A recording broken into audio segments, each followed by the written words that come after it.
Everyone, welcome back to the channel, and today I will be telling you how you can recover your deleted files from iPhone 16 Pro Max or iOS 18.2 or 18.3 above.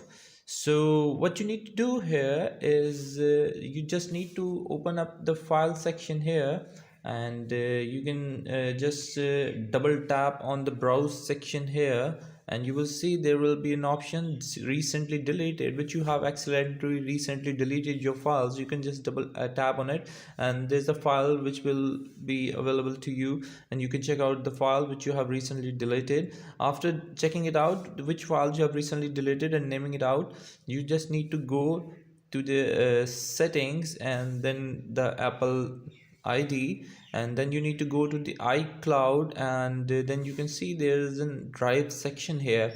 Just tap on the drive section. Make sure that your phone is already synced with the iCloud drive, and it is storing the data to the iCloud. If you have accidentally deleted the file on your phone, it must be available in your iCloud data. So what you need to do is open the browser and go to the iCloud.com. Here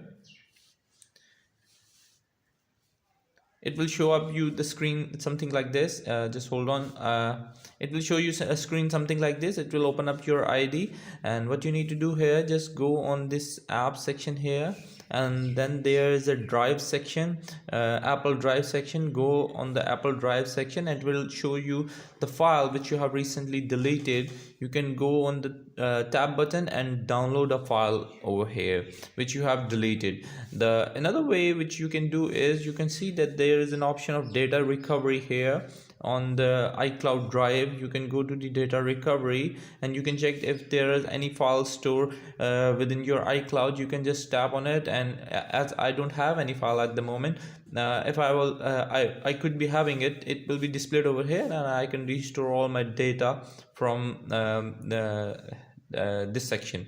So that's how you can recover the deleted file from your iPhone and iCloud. Thank you very much for watching the video. If you like the tutorials, a thumbs up will be a very good thing. So thank you. Until next video, bye bye.